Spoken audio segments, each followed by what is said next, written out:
Vamos abrir nossas Bíblias lá em Romanos capítulo 10.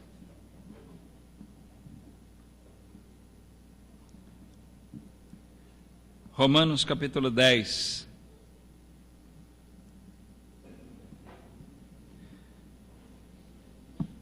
Nós vamos ler 2 versículos para iniciar. Vamos orar mais uma vez logo em seguida. O versículo 4.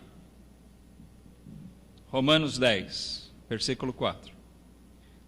Ele diz assim: porque o fim da lei é Cristo, para a justiça de todo aquele que crê. E versículo 17. De sorte que a fé é pelo ouvir, e o ouvir pela palavra de Deus.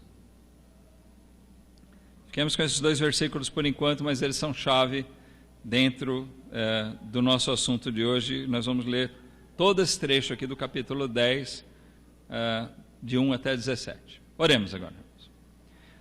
Nosso Pai, nós te louvamos, te agradecemos pelas chuvas que o Senhor mandou.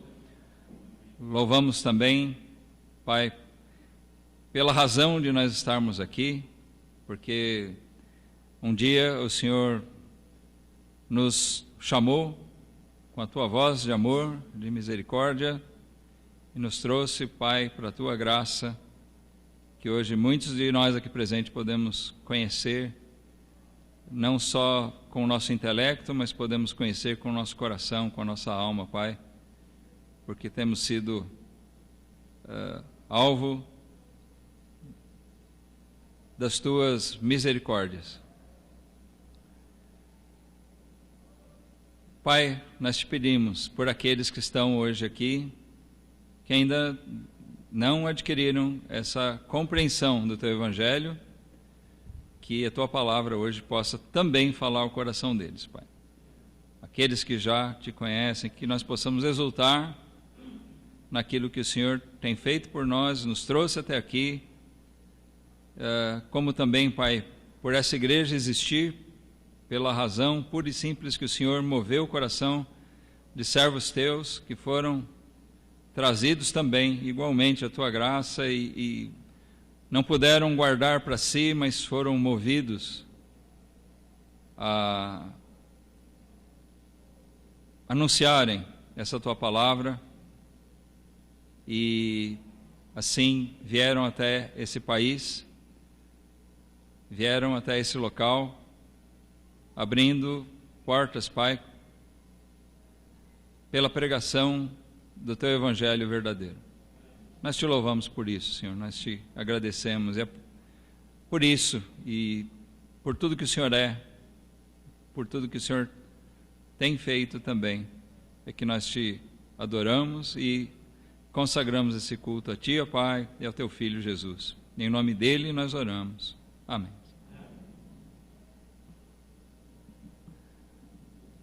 Tem um termo bíblico,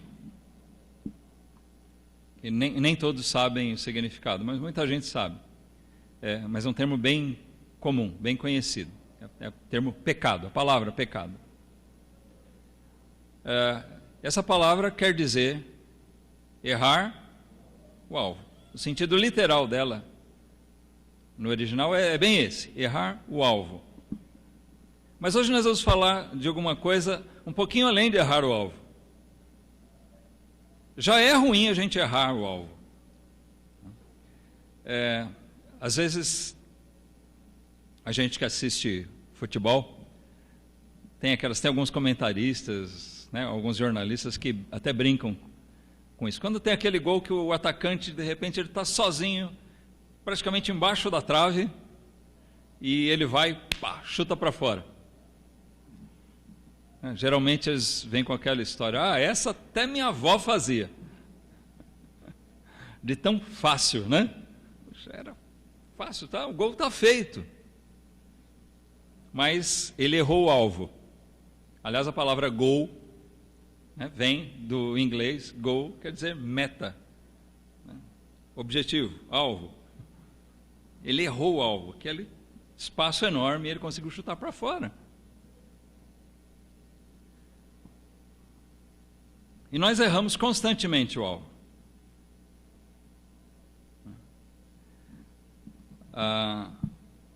nós temos muitos gols perdidos. Mas, ao contrário do que dizem, né? Parece fácil, aquela coisa que eles brincam. Bom, esse aí até minha avó fazia, esse aí até eu fazia. Né? Fazia ou faria, quando se fala mais corretamente. Não é bem verdade, porque tem muitas pernas de pau, né, que não fariam, não. Fariam pior do que aquele. E, na verdade, o homem, no que diz respeito a fazer a vontade de Deus, nós somos incapacitados de fazer a vontade de Deus. Nós somos incapazes de acertar o alvo. Vez ou outra, a gente acerta. A gente faz alguma coisa certa. Mas a verdade é essa, que homem algum é capacitado, por causa do nosso estado natural, a fazer a coisa certa, a acertar o alvo da vontade de Deus. Mas eu disse que a gente iria falar hoje aqui sobre uma coisa um pouquinho além disso. Errar também o meio. Já é ruim você errar o alvo. Eu não posso falar desse negócio de errar o alvo sem lembrar de uma cena muito divertida, num dos nossos acampamentos aí, que a maioria estava aqui. Tinha uma brincadeira que os irmãos fizeram lá na quadra, lembram? Que a gente tinha que apoiar lá naquele cabo de vassoura, né, e dar algumas voltas até ficar tonto, e depois tinha que chutar uma bola no gol vazio. Lembram disso? Lembra, Evandro? O Evandro e o Daniel, principalmente Daniel Gardner, eles acho que preferem não lembrar disso. Mas foi muito divertido, gostoso, né? A gente, naquela brincadeira, né? Mas parecia tão fácil, né? Só que a coisa se tornou difícil. E o homem, por causa do pecado que corrompeu, nós somos inúteis para Deus, né? Como a palavra de Deus mesmo diz. Nós nos tornamos inúteis por causa do pecado. Para nós realmente se torna extremamente difícil acertar a vontade de Deus. Erramos constantemente o alvo. Mas o que nós vamos ver aqui nesse texto de Romanos 10, uma coisa que já acontecia com os judeus. E é incrível como isso se repete entre os gentios, que somos nós. Né? A Bíblia trata aqui de gentios, gregos, somos nós, as outras nações. A mesma coisa acontece. O homem, em geral, ele continua errando a vontade de Deus, o alvo, erra a meta, e erra também o meio. Então nós vamos falar sobre isso. Como se erra o meio para ser salvo? Os erros que Israel cometeu são apontados aqui. Nós vamos ver alguns que Paulo destaca e eu acredito que vocês vão poder enxergar isso nitidamente, como acontece num contexto geral. Mas a palavra aqui tem um objetivo de servir de alerta para o crente. Quando nós vamos pregar o Evangelho, nós precisamos entender que as pessoas erram esse meio. Nós precisamos trazer a mente delas ao entendimento correto. Elas precisam ouvir para alcançar esse entendimento, porque como nós lemos no versículo 17, a fé vem pelo ouvir da palavra de Deus. Mas também nós temos a intenção de que alguém que hoje esteja ouvindo essa pregação possa avaliar se ele mesmo não está errando também o meio de chegar a Deus, errando o meio de ser salvo. Além daqueles que simplesmente desprezam Deus, ignoram a própria existência do ser criador, nós vamos encontrar um grupo enorme de pessoas que considera a existência de Deus, mas ainda assim erram o meio de chegar a Ele. Vamos começar a leitura do capítulo 10. Os 2 primeiros versículos já mostram o primeiro erro. Vamos então ver esses erros aqui. Paulo escreveu nesse capítulo: Irmãos, o bom desejo do meu coração e a oração a Deus por Israel é para a sua salvação. Então, eu gostaria de destacar aqui, o assunto aqui é salvação. Nos capítulos anteriores, Paulo faz um tratado a respeito da salvação. Ele fala da situação de Israel e fala dos gentios. Ele estava escrevendo para os romanos, gentios, como nós. E ele aqui faz uma confissão. Meus irmãos gentios, romanos, eu confesso a vocês que o bom desejo do meu coração e a minha oração é para a salvação do meu povo, da minha nação. Vamos lembrar que Paulo era um israelita. Então, a oração dele a Deus por Israel era para a sua salvação. Versículo 2, diz, porque lhes dou testemunho de que têm zelo de Deus, mas não com entendimento. Então aqui eu gostaria de destacar o primeiro meio errado, que talvez seja o seu caso, porque é o caso de muitos. Ter um determinado zelo de Deus. Ou seja, existe um coração sincero, mas são aqueles que alguém já chamou de sinceramente errados. Para você estar certo, não basta ser sincero. Nem todas as pessoas sinceras estão certas. Entendeu? A gente vê a sinceridade como um adjetivo desejável. A sinceridade é uma qualidade, uma virtude que nós esperamos ver nas pessoas. Mas só sinceridade não basta. Tem um dito popular aí que diz que o inferno está cheio de boas intenções, né? Isso é meio relativo. Daria uma pregação à parte. Porque as boas intenções aqui do homem não são bem aquelas que deveriam ser, né? Mas tudo bem, vamos considerar aqui a questão da sinceridade. Paulo testifica a respeito do seu próprio povo de que havia zelo da parte deles, o zelo para com Deus. Eles têm zelo de Deus, mas não com entendimento. Eles eram sinceramente errados, ou seja, eles eram religiosos, e muita gente hoje é religiosa, adota uma religião, usa o nome de Deus e acha que isso basta.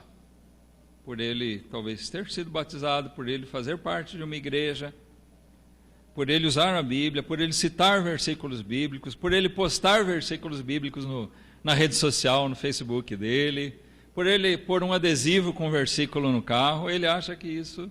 Bom, eu estou proclamando o Evangelho. Cuidado, porque tem muitos religiosos que são como os judeus. Nem todo judeu era religioso. Mas Paulo está falando aqui de um modo geral, a respeito da nação dele. Ele fala, eles têm zelo de Deus, mas realmente falta a eles entendimento. Paulo mesmo, o próprio apóstolo Paulo, ele vivenciou isso. Antes da sua conversão, ele mesmo descreve isso, ele menciona o fato de que ele era muito zeloso. Ele julgava estar fazendo a coisa certa. Tanto que ele foi perseguir a igreja, perseguir os discípulos de Jesus, por causa desse zelo. Foi quando ele se converteu. Quando Jesus apareceu na estrada de Damasco, falou com ele. Ele teve aquela visão ali e o entendimento dele foi aberto naquele momento, de uma maneira espetacular. Não vai esperar que Deus vai fazer dessa mesma maneira, que Jesus vai aparecer para você hoje, em sonho, em visão, você vai ouvir uma voz, tá? No caminho de volta para casa. Não é que Deus mudou, não é mais o mesmo. Acontece que Deus não opera dessa maneira hoje, mas Ele continua falando a nós, pelo próprio testemunho de Paulo, por exemplo, e entre outros, pela palavra de Deus. Ele abre o nosso entendimento como abriu o de Paulo. Você hoje pode ter seu entendimento aberto, e ele mesmo aqui já disse como isso pode acontecer. O entendimento não é um mero entendimento intelectual que o homem precisa, mas é aquele entendimento que vem pela fé, o entendimento, o discernimento espiritual das verdades de Deus. Porque se não fosse assim, dependesse de um entendimento intelectual, só os intelectuais talvez fossem salvos, mas Deus não adotou esse meio. Ele salva até pessoas das mais simples, sem cultura, iletrados, mas Ele abre o entendimento, concedendo a fé, e essa fé vem pelo ouvir da palavra de Deus, para que haja entendimento.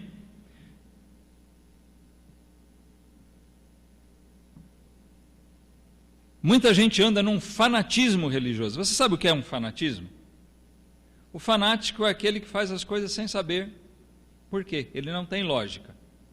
Ele age pura e simplesmente por impulsos emocionais, por paixão.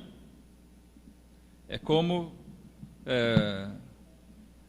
as gangues, os torcedores. Agora há pouco a gente falou de futebol, né? Algumas torcidas de futebol têm esses conflitos por paixão. Eu mato pelo meu clube. O que é isso? Que loucura! Isso é paixão, loucura mesmo. Quando a gente fala de paixão aqui, é uma coisa movida por emoções, sem razão. Se ele parasse para pensar, o que eu ganho com isso? Se ele parasse para pensar, como eu posso fazer uma coisa dessa, tirar a vida de um cidadão, por causa de uma preferência de um clube de futebol que não deveria passar de uma mera diversão, né? Mas é fanatismo. Mas assim tem o fanatismo na religião. Aqueles que agem só por impulso. Paulo foi, outrora, um fanático. Antes da sua conversão, ele agia sem entendimento. Ele julgava estar fazendo a coisa certa. Tinha zelo de Deus. E ele fala que ele reconhecia que havia entre os da nação dele muitos que tinham esse zelo, mas sem entendimento. Então, cuidado, porque não há como chegar à salvação, não há como se chegar a Deus sem o entendimento. Esse é um erro terrível e grosseiro. Muitas pessoas não querem ouvir a pregação, não querem examinar a Escritura, a Bíblia, não querem confrontar o seu entendimento a respeito de religião com a palavra de Deus. Muito menos o conceito de salvação, o que realmente é a salvação, o que é o Evangelho, quem é Deus. Prefere ser levado pelos impulsos, como a grande maioria leva.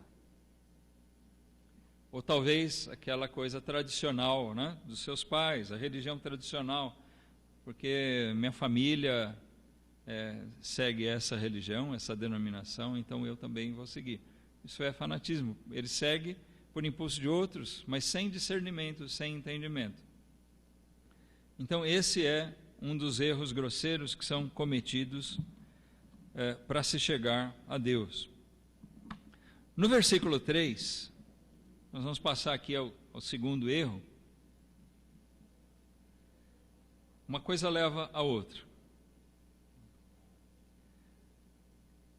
Ele diz: porquanto não conhecendo a justiça de Deus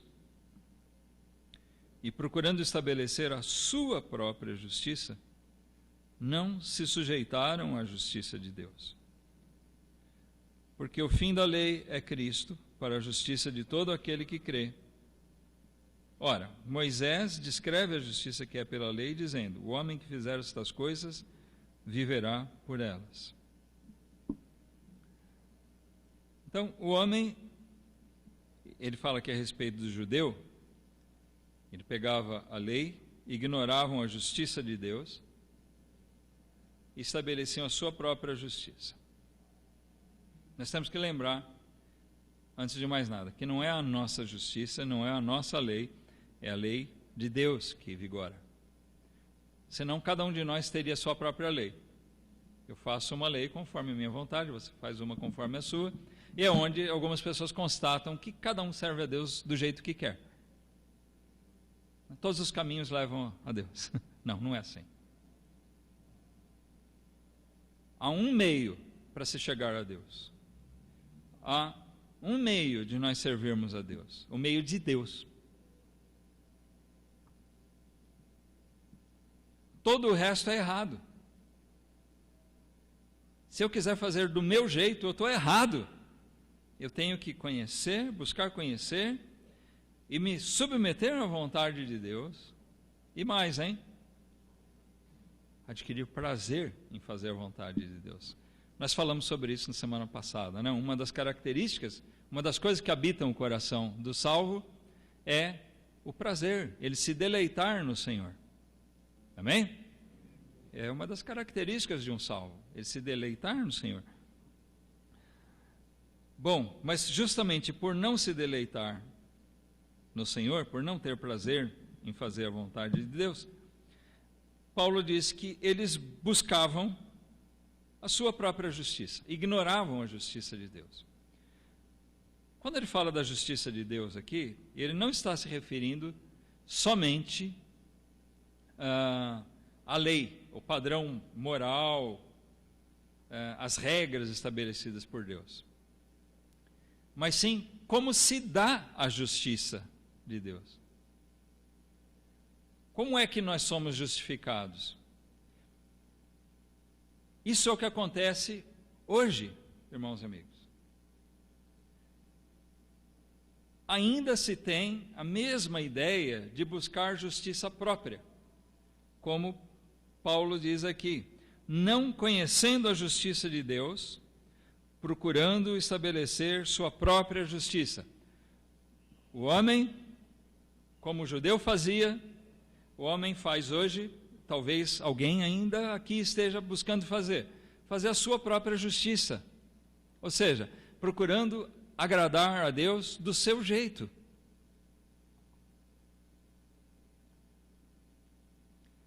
Mas a justiça de Deus é diferente, porque só existe um meio pelo qual nós podemos agradar a Deus.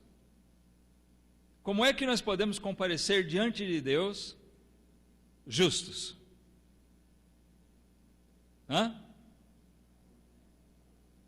Como? Pela justiça de Cristo. Amém.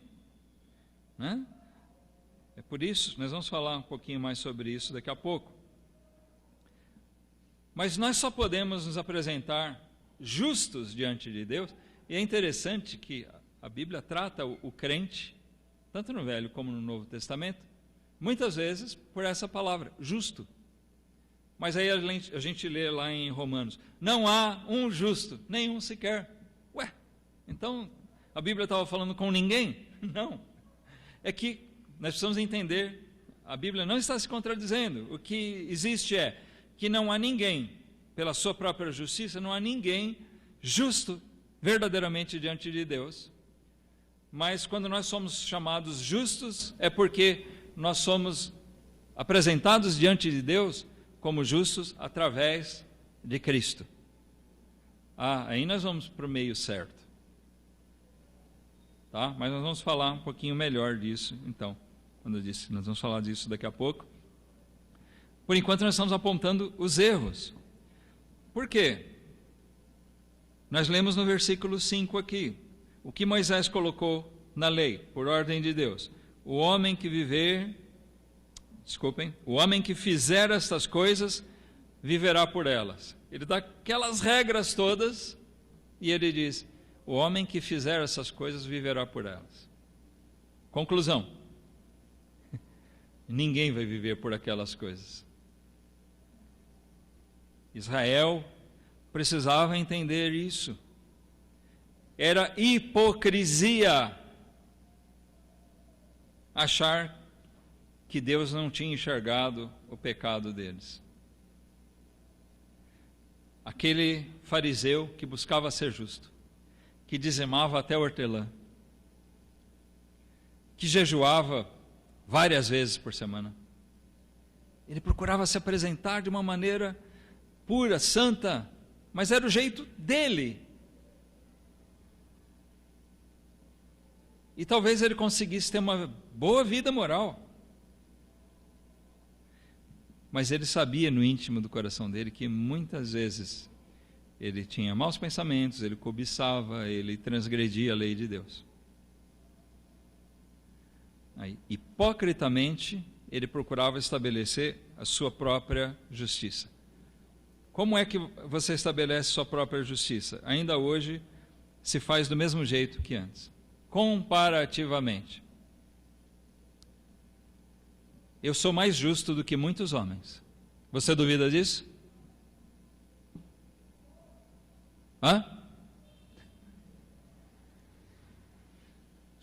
Mas sou muito mais injusto do que muitos outros. Mas nós vamos ver que esse tipo de comparação é perniciosa e não é o meio certo. Então, estabelecer a minha justiça eu sou mais justo do que outros. Essa comparação não vai levar a gente ao céu. E é onde muitos tropeçam, é onde muitos se enganam.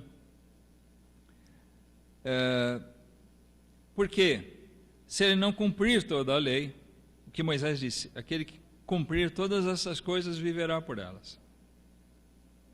Mas ninguém conseguia fazer, nem o judeu conseguia e nem, muito menos, nós hoje conseguimos fazer, cumprir tudo aquilo.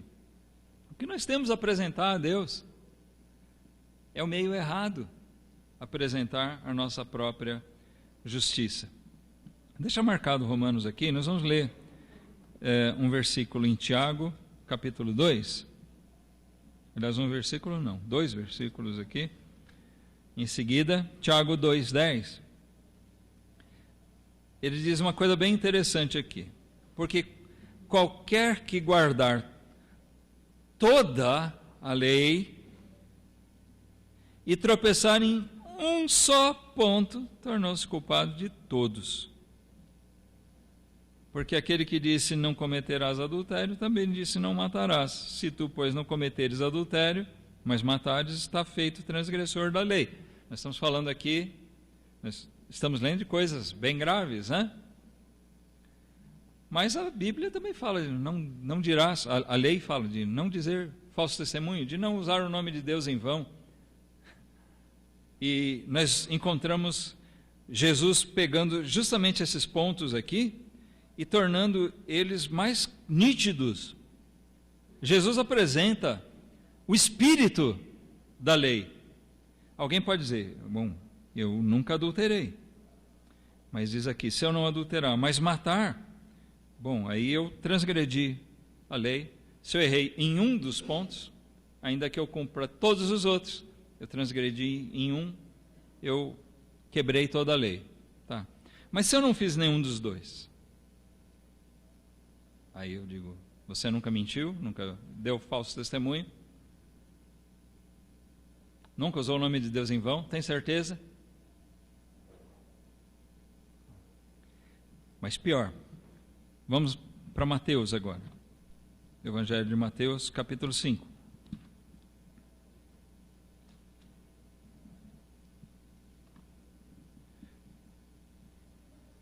O Sermão do Monte, ou da Montanha. Mateus 5, 21.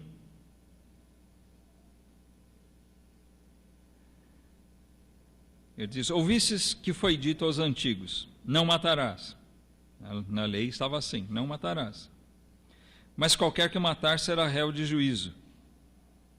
Eu, porém, vos digo que qualquer que sem motivo se encolerizar contra seu irmão, será réu de juízo. E qualquer que disser ao seu irmão, raca, será réu do sinédrio. E qualquer que lhe disser, louco, será réu do fogo do inferno. Então Jesus aqui mostra o espírito da lei. Bom, eu nunca matei, mas se você desejar se irar, se indignar e ofender no seu próprio coração, você amaldiçoar aquela pessoa na sua cólera, na sua ira, é como se você já tivesse matado ele. Você já pecou, você já transgrediu a lei. E assim Jesus mostra no versículo 27, ouviste o que foi dito aos antigos, não cometerás adultério. Eu, porém, vos digo, qualquer que atentar numa mulher para cobiçar, já em seu coração cometeu adultério com ela. Então, Jesus mostra aqui, assim como Tiago mostrou lá, a gravidade da coisa. Bom, eu guardo toda a lei, mas tropecei em um ponto. Quebrou a lei. Bom, eu não adulterei de fato. Eu não matei ninguém de fato. Mas você desejou o mal de alguém. Você cobiçou, né, alguém.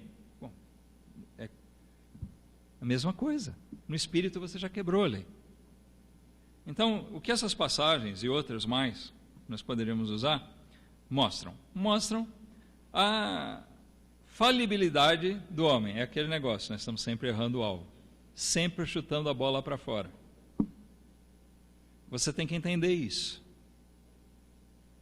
Então, não é pelas nossas justiças que nós vamos poder nos apresentar a Deus.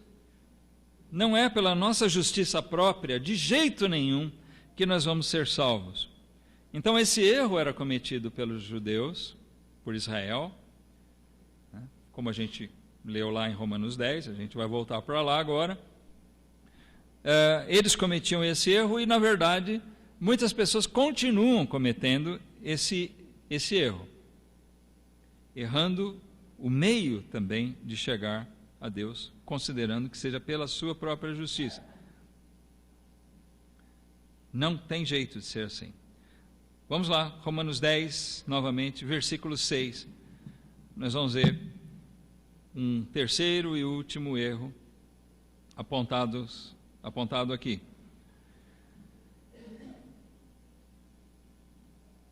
Mas a justiça que é pela fé, olha, não aquela justiça que vem por praticar a lei, mas ele fala de uma justiça correta, que é aquela que vem pela fé. A justiça que vem pela fé diz assim: não digas em teu coração, quem subirá ao céu? Isto é, a trazer do alto a Cristo. Ou, quem descerá ao abismo? Isto é, a trazer dentre os mortos a Cristo. Vamos entender um pouquinho melhor esses versículos. Esse erro entra naquela questão que nós já mencionamos um pouquinho no outro. A questão comparativa. Ou a questão de ver em alguém merecimento. Como é difícil às vezes a gente conversar, isso está tão arraigado às vezes no coração das pessoas, um entendimento errado, que elas são incapazes de desvincular o merecimento do homem com alguma coisa. Há uns anos atrás eu estava conversando com um senhor, ele foi membro de uma igreja batista, uma boa igreja batista, por algum tempo, alguns anos até. Ele lia muito a Bíblia, ele trabalhava, ele tinha uma padariazinha, e como era bem tranquilo o lugar, ele passava boa parte do tempo lendo a Bíblia. Então você imagina, um homem desse tem entendimento da palavra de Deus. Ele tem tanto tempo para ler, já foi membro da igreja. Não ficou claro bem o motivo pelo qual ele saiu da igreja. Mas a família dele não era muito favorável a isso a gente sabe. Bom, mas numa conversa com ele se referiu, acho que a uma cunhada, uma parente dele. Diz: olha, aquela mulher sofreu tanto, coitada, aquela merece o céu. Se aquela não foi para o céu, não está com Cristo, ninguém pode estar. Eu ouvi aquilo, eu tive que me segurar para não falar mais bruscamente com ele, né? Mas que asneira que o senhor está falando. Mas procurei com mansidão mostrar para ele que aquele entendimento estava errado, e ele não aceitou, não. Porque muita gente, talvez você está ouvindo hoje isso aqui, você está lendo na Bíblia, você está ouvindo, mas ainda no seu íntimo está arraigado esse pensamento, e talvez amanhã você esteja falando: tal pessoa morreu, mas ele merece o céu, coitadinho, ele sofreu tanto, ou porque comparativamente com outros ele foi bonzinho, fez tanta coisa boa. Olha, isso é errar o meio. Paulo diz aqui que não é esse o meio, não é, como a gente costuma dizer, não é por aí o caminho, de você ficar dizendo no seu coração: quem vai subir ao céu ou quem vai para o abismo? Você ficar observando pelas obras dele: bom, esse eu acho que vai para o céu, e esse aqui acho que vai para o inferno. Sabe, às vezes uma pessoa, por pior que ela tenha sido na sua vida, ela pode ser salva e ela pode ser levada ao paraíso. A gente nunca pode esquecer que ao lado de Jesus, na cruz, morreu um bandido e que Jesus assegurou para ele que ele estaria com ele naquele mesmo dia no paraíso. Amém? Nós não podemos esquecer disso. Se alguém olhasse para as obras, com certeza os judeus olhavam para ele e diriam: esse vai para o abismo, esse vai para o inferno, esse está condenado. Não é esse o caminho de questionar a respeito dessas coisas. Esse é o caminho errado, ficar olhando para ver quem merece, quem é bom ou mal o suficiente. Isso é uma bobagem, isso é escarnecer da obra de Cristo. É por isso que ele diz aqui: isto é trazer do alto a Cristo, ou isto é trazer dentre os mortos a Cristo. Então a morte de Jesus é inútil se eu fico olhando: esse vai para o céu. Por quê? Porque ele é bonzinho. Então o sacrifício de Cristo foi inútil, porque ele vai pelos méritos dele. Ou se eu digo: esse vai para o inferno. Espera aí. Por quê? Por quê? Por causa das obras dele, mas tem gente que até duvida, né? Que alguém que fez tantos males vai ser salvo. Porque ignoram o poder perdoador de Cristo. E nem eu, nem você, nem ninguém tem esse direito de escarnecer da obra de Cristo e de zombar, desprezar do poder dele. Amém?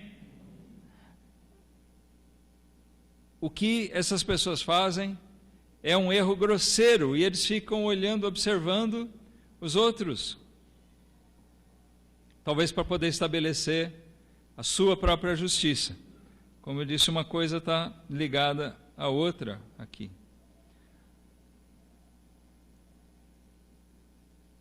Errar no meio é errar, é escarnecer de Cristo, é desprezar o papel de Cristo na redenção humana, é focar em uma lei, focar na lei de Moisés, ou na lei de Deus, ou na sua própria lei, na sua própria justiça, porque o versículo 4 aqui fala que o fim da lei é Cristo. Não é que a lei terminou. O fim aqui não quer dizer, bom, aqui acaba a lei. Tá? Se a gente voltar lá em Marcos 5, naquele mesmo, um pouquinho antes daquele texto que nós lemos, Mateus capítulo 5, desculpa. Versículo 17, nós vemos que Jesus não acabou com a lei, não extinguiu a lei,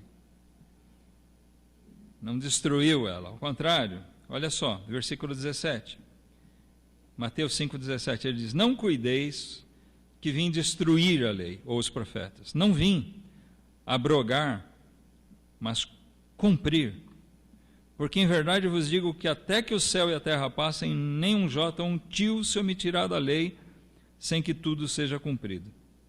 Qualquer, pois, que violar um destes mandamentos, por menor que seja, e assim ensinar aos homens, será chamado menor no reino dos céus. Aquele, porém, que os cumprir e ensinar, será chamado grande no reino dos céus. Porque eu vos digo que se a vossa justiça não exceder a dos escribas e fariseus, de modo nenhum entrareis no reino dos céus. Então Jesus aqui estabelece um padrão humano, fala, olha, se vocês não forem mais justos que os fariseus e os escribas, vocês não vão entrar no reino dos céus. Opa! Mas como nós podemos ser mais justos que aqueles homens? Por nós mesmos? Ele fala a respeito disso. Ele não veio simplesmente dizer, olha, a lei não tem mais importância. Esquece tudo aquilo, foi uma bobagem, cancela a lei. Nós vamos tentar de outro jeito agora. Não, por quê? Jesus veio não para destruir a lei, mas ele veio para cumprir, e ele cumpriu a lei por nós. Por isso diz lá em Romanos, que nós lemos, que o fim da lei é Cristo. A lei nos leva a Cristo. A lei, toda a lei é cumprida em Cristo. Nós somos justos diante da lei de Deus por meio de Cristo. Ele cumpriu a lei por nós. Aquilo que nós não podíamos fazer, Ele fez. O gol que nós não podíamos marcar, Ele marcou. Voltando àquela ilustração. Aquilo que nós somos incapazes de fazer, Ele fez. Só Ele tinha e tem o poder de cumprir a lei. Ele veio como homem para cumprir a lei e morrer como um justo pelos pecadores. Então, de maneira nenhuma você pode pensar, eu vou atingir um padrão de justiça, de bondade, de caridade, de um jeito que eu vou merecer ir para o céu, né? Como muitos dizem, ser salvo. Mas você tem que confiar em Cristo. A lei, na verdade, quando Moisés disse lá, aquele que fizer todas essas coisas vai viver por elas, ele já lançou o veredito, ninguém conseguia cumprir, como é que eu vou viver por essas coisas? Então, a lei estava apontando para Cristo, mostrando que nós precisávamos da graça. Então, não é que acabou o plano e mudou, Jesus dizer, bom, a lei, esse plano da lei não deu certo, vamos fazer outro. A lei, desde o princípio, estava apontando para a necessidade de um Redentor. Então, o judeu no Velho Testamento, como os outros também, e antes da lei de Moisés, desde que o homem caiu lá em Adão, e até os nossos dias, e até que Cristo volte, nós carecemos da justiça de Cristo. Esse é o meio. Não temos que olhar para os outros, não temos que olhar para os nossos méritos ou intenções. Mas eu tenho boa intenção. Com a sua boa intenção você vai para o inferno. Sinto muito, mas eu tenho que ser sincero em te dizer isso. Paulo disse que havia pessoas na sua nação zelosas de Deus, mas sem entendimento. E sem o entendimento de Deus, sem a graça, o favor de Deus em Cristo, com toda boa intenção, com toda a sinceridade que você possa ter, você vai ser condenado, você vai ser lançado no sofrimento eterno, separado de Deus, condenação eterna.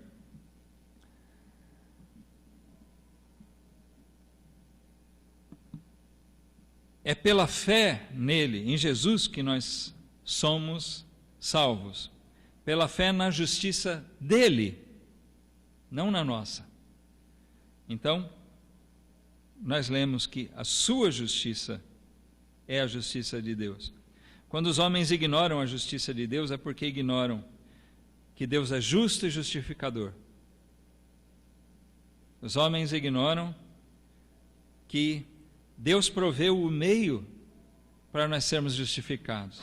Deus, no seu amor, na sua graça, Ele proveu o meio para que nós pecadores, nós somos todos iguais nessa condição, pecadores, judeus ou gentios, né? Nós estamos todos no mesmo barco furado. Mas Deus proveu o meio pelo qual nós somos salvos, nós podemos ser salvos em Cristo. O versículo 8.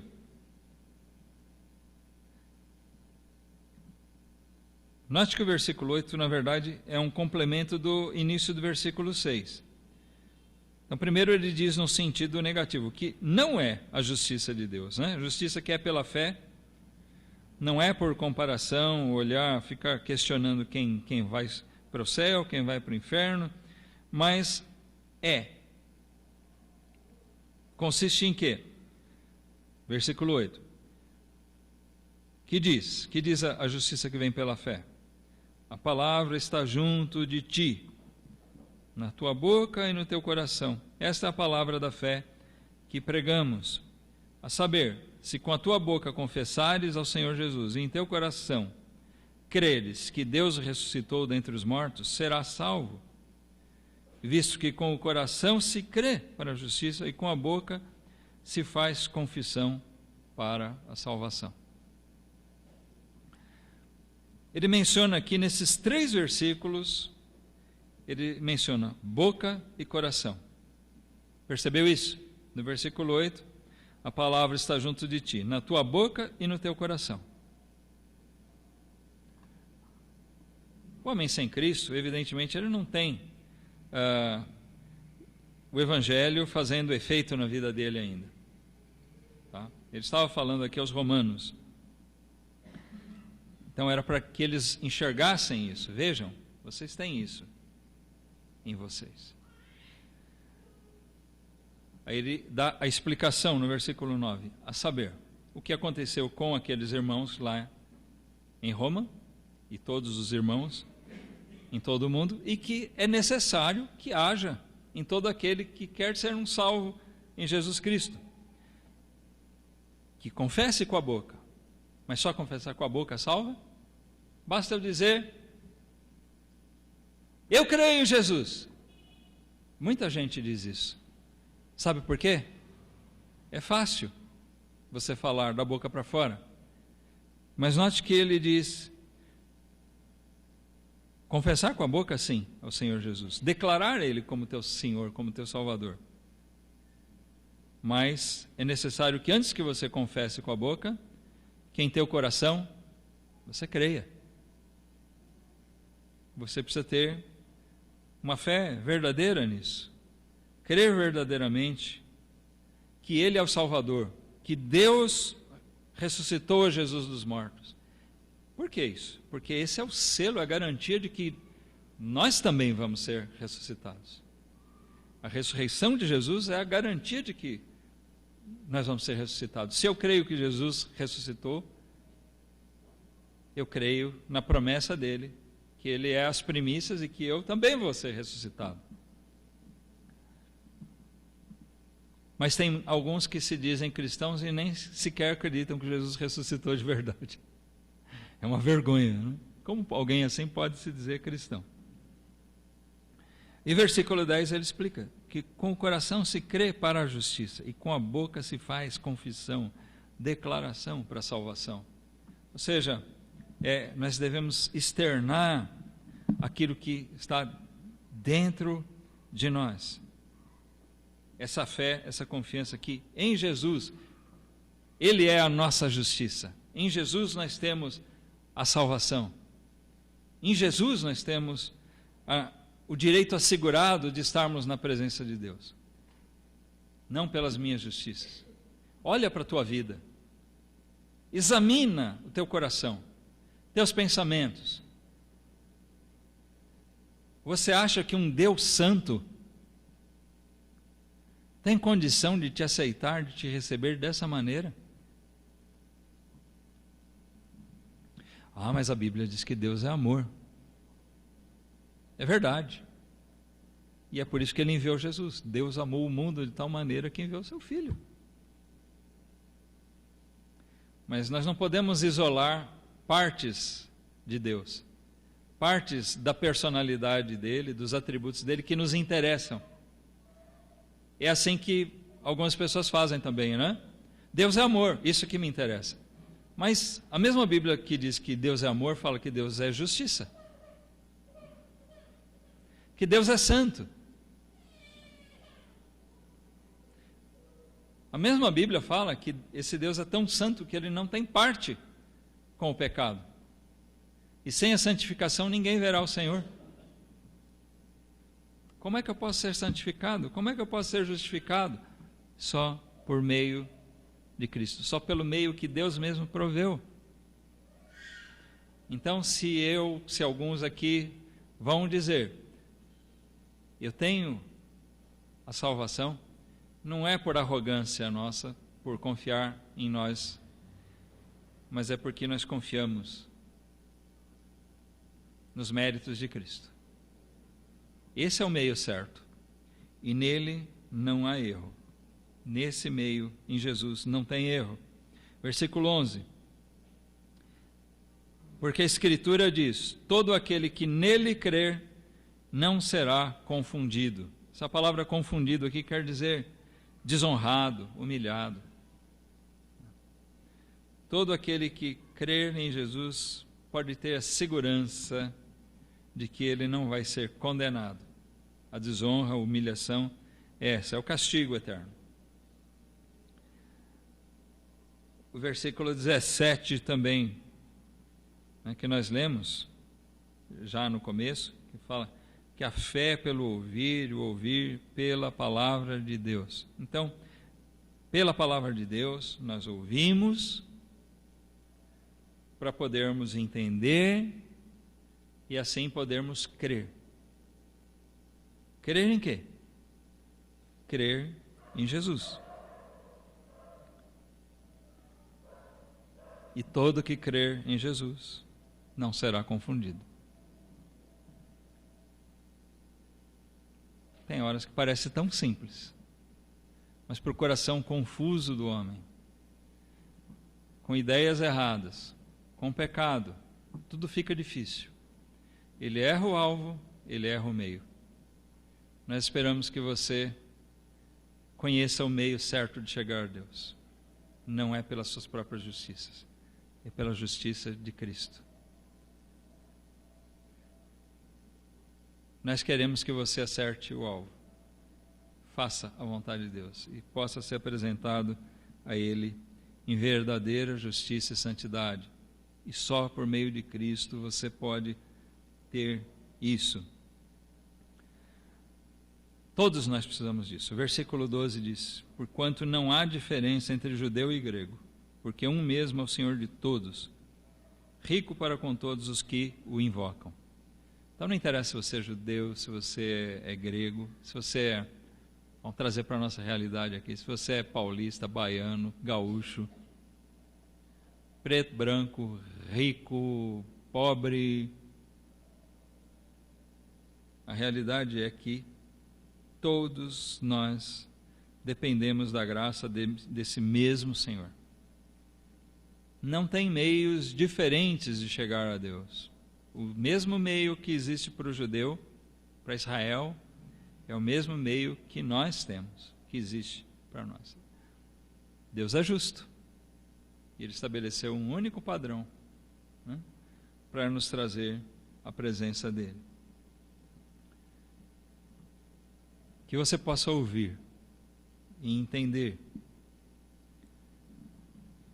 esses versículos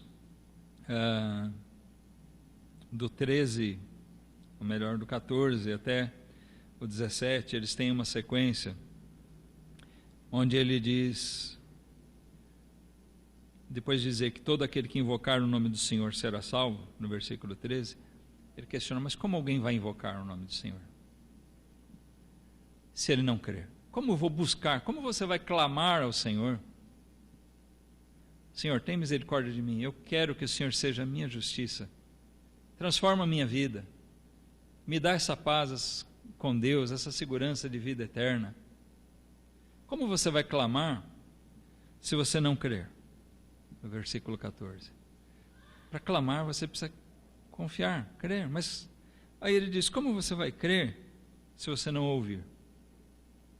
Então eu te digo, se Deus te trouxe até aqui, hoje você está tendo a oportunidade de ouvir. E por meio do ouvir você pode crer. E crendo, nós esperamos que você invoque ao Senhor, que você busque Ele.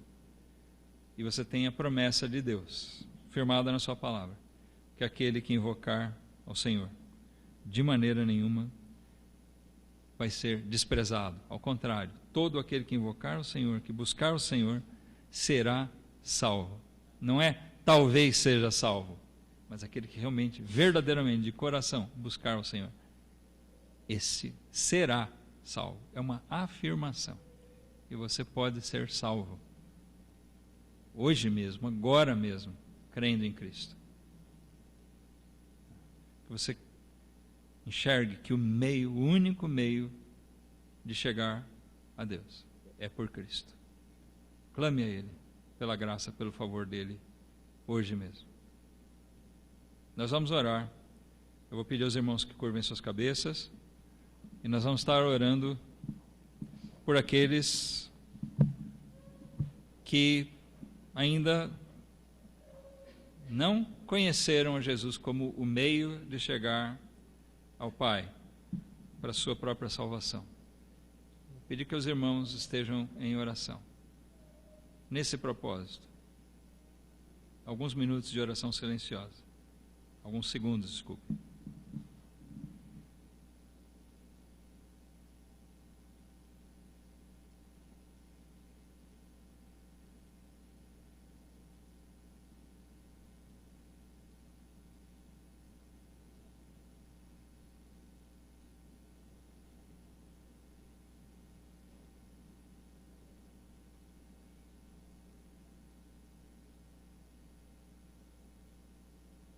Pai Santíssimo, nós queremos te agradecer porque a tua palavra nos revelou Jesus como a prova do teu amor para com pecadores como nós, que não merecem nada, mas pela tua graça, Senhor, pelo teu favor, pela tua misericórdia, o Senhor tem alcançado muitos, tem buscado muitos para junto de si. Obrigado, Pai, por nos trazer a tua presença,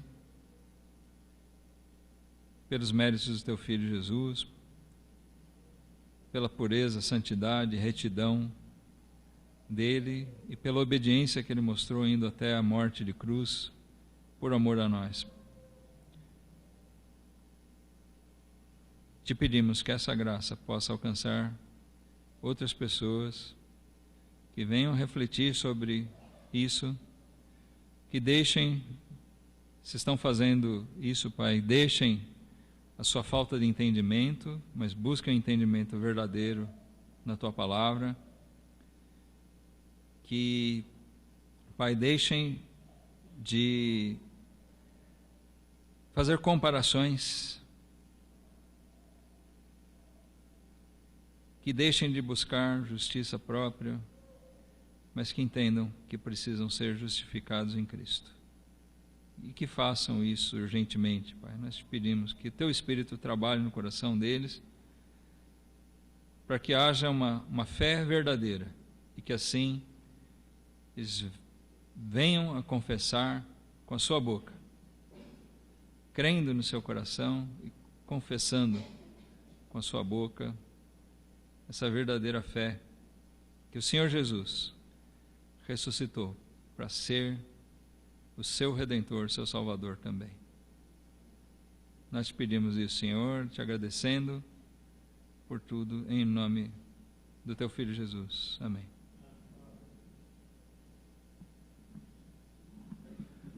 Nós vamos cantar um hino no término desse culto, mas antes eu gostaria de saber se nós temos alguém no nosso meio que hoje, talvez a palavra de Deus tenha trabalhado no seu coração, tenha aberto teu entendimento, teu coração para crer em Jesus. Se hoje você está recebendo Jesus como seu Salvador, seu Senhor, como Paulo escreveu aqui, você creu com seu coração, confesse agora mesmo com a sua boca. Você tem uma oportunidade maravilhosa de, no meio de outros que já fizeram isso também antes, você declarar Jesus publicamente como seu Salvador. Será que nós temos alguém no nosso meio hoje? Pega a sua mão, se houver alguém. Eu gosto de dizer, não é erguer a mão que salva ninguém, mas isso é só para nós sabermos o que passa no seu coração. Temos alguém? Você creu em Cristo? Você entendeu que você estava buscando pelo meio errado, alvo errado?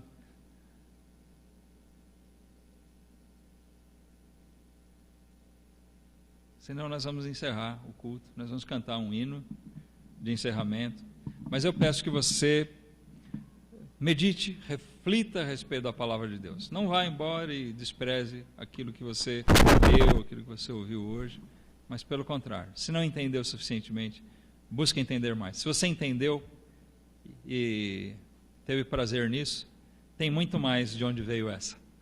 Tá bom? Que Deus possa abençoar a todos.